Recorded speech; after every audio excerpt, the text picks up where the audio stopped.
എൽബീസ് കോളത്തിലേക്ക് എല്ലാവർക്കും സ്വാഗതം. ഞാൻ ഇന്ന് ഉണ്ടാക്കാൻ പോകുന്നത് വളരെ ഒരു സ്പെഷ്യൽ പായസമാണ്. അതായത് ഞങ്ങൾ പണ്ട് കുറച്ച് നാൾ മുമ്പ് ഞങ്ങൾ എല്ലാ ഫാമിലിയായിട്ട് ഗോവയിൽ പോയപ്പോൾ അവിടുന്ന് ഒരു റെസ്റ്റോറൻറ്റിൽ പോയപ്പോൾ അവിടെ ഒരു പായസം കഴിച്ചു. അതിന്റെ രുചി എന്താണ് ഇൻഗ്രീഡിയൻസ് ഒന്നും മനസ്സിലാകുന്നില്ല. അപ്പൊ അവരോട് ഞങ്ങൾ ചോദിച്ചു, ഇതിന്റെ ഇൻഗ്രീഡിയൻസ് പറഞ്ഞുതരാമോ എന്ന് ചോദിച്ചപ്പോൾ അത് നല്ലൊരു ഫ്രണ്ട്ലി മാനായിരുന്നു. അയാൾ പറഞ്ഞു തന്നു ഇങ്ങനെയൊക്കെയാണ് അതിന്റെ ഇൻഗ്രീഡിയൻസ്. അപ്പം ഞങ്ങളത് അതിന് എഴുതിയെടുത്തു. അതായത് അവിടെ ഉള്ളവർ അതിന് ഗൊഡ്സെ എന്ന് പറയും, ഗോവൻ ലാംഗ്വേജിൽ ഗൊഡ്സെ എന്ന് പറയും. അതായത് സ്വീറ്റ് പായസം എന്നൊക്കെ ഇപ്പൊ നമ്മൾ പായസം എന്ന് പറയും, അതായത് ഗൊഡ്സെ. അപ്പോൾ എന്താണ് അതിന്റെ ഇൻഗ്രീഡിയൻസ് പറഞ്ഞു. അതായത് ഇൻഗ്രീഡിയൻസ് എന്ന് പറയുന്നത് സ്വീറ്റ് പൊട്ടറ്റോ, പിന്നെ സാഗോ, ചൊവ്വരിശി, രണ്ടാണ് അതിന്റെ മെയിൻ ഇൻഗ്രീഡിയൻസ്. അപ്പൊ അത് ഞങ്ങൾക്ക് ഇഷ്ടപ്പെട്ടു. അത് അത് ഇപ്പൊ ഒന്ന് ചെയ്യാന്ന് വിചാരിച്ചു. മക്കൾക്ക് ഇഷ്ടമുള്ള അപ്പൊ അവരും പറഞ്ഞു ഇതൊന്നും ഉണ്ടാക്കി തരാം. ഞങ്ങളതിന്റെ ഒരു ട്രയലായിട്ട് ഞങ്ങൾ ഇന്ന് ഉണ്ടാക്കുവാണ്. അതുകൊണ്ട് ഇനി ഇൻഗ്രീഡിയൻസ് എന്താണെന്ന് നമുക്ക് നോക്കാം. ഇൻഗ്രീഡിയൻസ് എന്ന് പറയുന്നത് ഈ സാധനങ്ങളാണ്. അതായത് സ്വീറ്റ് പൊട്ടറ്റോ, അതാണ് മെയിൻ ഇതിനായിട്ട് വേണ്ടത്. സ്വീറ്റ് പൊട്ടറ്റോ നമ്മൾ നല്ലപോലെ ഇങ്ങനെ പീല് ചെയ്ത് നല്ല വൃത്തിയാക്കി എടുത്തിട്ട് അത് കുഞ്ഞുകുഞ്ഞായിട്ട് മുറിച്ചത്, അത് 2 കപ്പ്. ഞാൻ ഈ കപ്പിലാണ് എടുത്തത്. കുറച്ച് കൂടുതൽ നമുക്ക് കുറച്ചൊക്കെ അഡ്ജസ്റ്റ് ചെയ്യാം. 2 കപ്പ്. പിന്നെ സാഗോ അല്ലെങ്കിൽ സാബുദാന, ചൊവ്വരിശി എന്നൊക്കെ പറയും, അത് ഈ കപ്പിൽ തന്നെയാണ് എടുത്തത്, 1 കപ്പ്.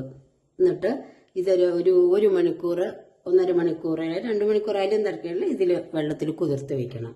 പിന്നെ തേങ്ങാപ്പാലും ഇതിൽ തന്നെ ഒരു 2-2.5 കപ്പ് വരെ ആകും. നമുക്കത് നമ്മളെ ഇഷ്ടം അനുസരിച്ച് കുറച്ച് പായസം കുറച്ച് ലൂസായിട്ട് വേണമെങ്കിൽ തേങ്ങാപ്പാൽ കൂടുതൽ ഒഴിക്കാം, ഇല്ലെങ്കിൽ തിക്കായിട്ട് വേണമെങ്കിൽ കുറച്ച് തിക്കായിട്ട് ചെയ്യാം.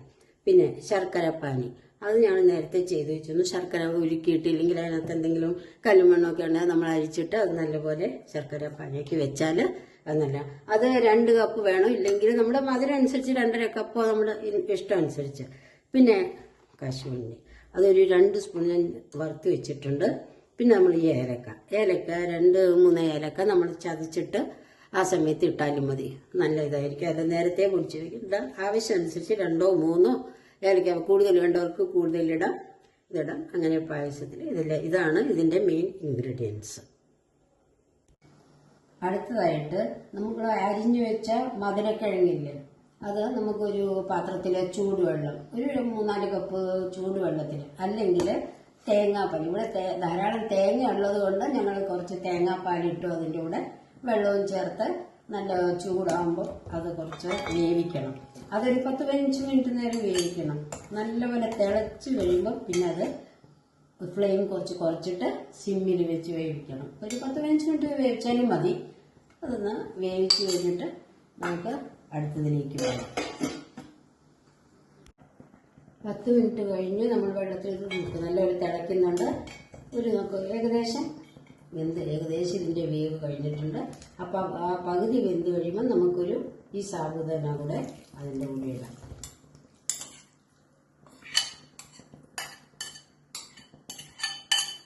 അപ്പോൾ ഇതിന് വെള്ളം കുറവാണെങ്കിൽ ഞാൻ നേരത്തെ ഫ്ലാസ്കിൽ ഇച്ചിരി വെള്ളം ചൂടാക്കി വെച്ചിട്ടുണ്ട്. നമുക്കത് വെള്ളം കുറവാണെങ്കിൽ കുറച്ച് വെള്ളം കൂടെ ഇട്ടിട്ട് നമുക്ക് വേവിക്കാം. ഇതൊരു 10-15 മിനിറ്റ് വേവണം. ഇത് രണ്ടും വേവിച്ചിട്ട് കുറച്ച് 2 ഏലക്ക ഇടിച്ചത് ഇടാം. അതിട്ട് നമുക്കിതൊരു 10-15 മിനിറ്റ് ഇത് സിമ്മിലിട്ട് വേവിക്കണം.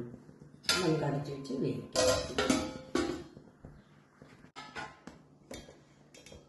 നമുക്ക് ചവരിശി നല്ലപോലെ വെന്തിട്ടുണ്ട്, അതുപോലെ മധുരക്കിഴങ്ങും വെന്തിട്ടുണ്ട്. പക്ഷെ മധുരക്കിഴങ്ങാണെങ്കിൽ നല്ല ഉടയാൻ പാടില്ല, ഒത്തിരി ആവശ്യമില്ല. നമുക്കിത് വായിലിട്ട് കടിക്കാൻ പറ്റണം. ഇതാണ് അതിൻ്റെ ശരിയായ ഒരു ഇത്. അത് കഴിഞ്ഞിട്ട് നമുക്ക് ശർക്കരപ്പാനി,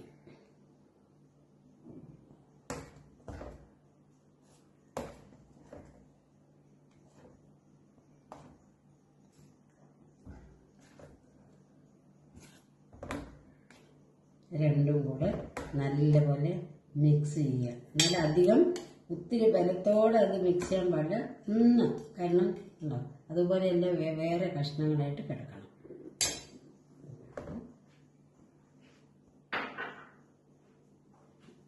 എപ്പോഴും നമ്മൾ ശർക്കര പാനീയ ശർക്കര പായസമൊക്കെ ഉണ്ടാക്കുമ്പോൾ അതിൻ്റെ കൂടെ ഞാൻ ഇടാറുണ്ട്. അത് ഇഷ്ടമുള്ളവർക്ക് മാത്രം ഇട്ടാൽ മതി, ഇല്ലെങ്കിൽ നിർബന്ധമില്ല. 1 സ്പൂൺ പഞ്ചസാര കൂടെ അതിട്ട് ശർക്കര ഇട്ട് നല്ലപോലെ ഒന്ന് ഇളക്കി കഴിയുമ്പോൾ അതൊന്ന് എല്ലാം കൂടെ നല്ലപോലെ മിക്സ് ചെയ്യണം. മിക്സ് ചെയ്ത് കഴിയുമ്പോൾ അതിനോട് നമ്മുടെ തേങ്ങാപ്പാൽ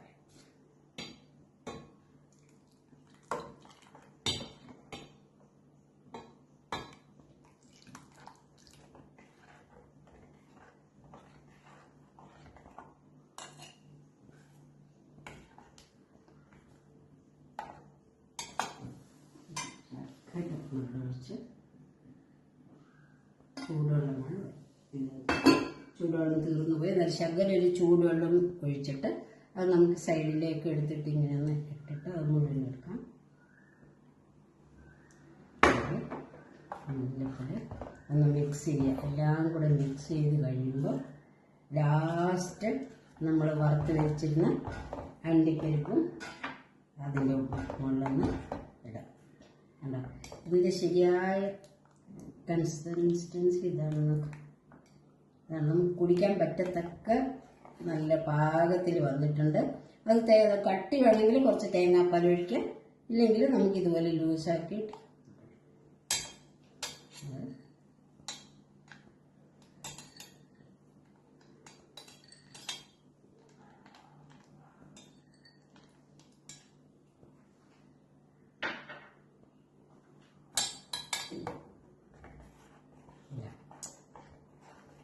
നമ്മുടെ പായസം റെഡി. നമുക്ക് ഇതിൻ്റെ ഒരു എങ്ങനെയുണ്ടെന്ന് നമുക്കൊന്ന് കുറച്ച് ടേസ്റ്റ് കഴിക്കാൻ. മധുരമൊക്കെ ഉണ്ടോ ഇത് എന്താണെന്നുള്ളതെന്ന് അറിയില്ല.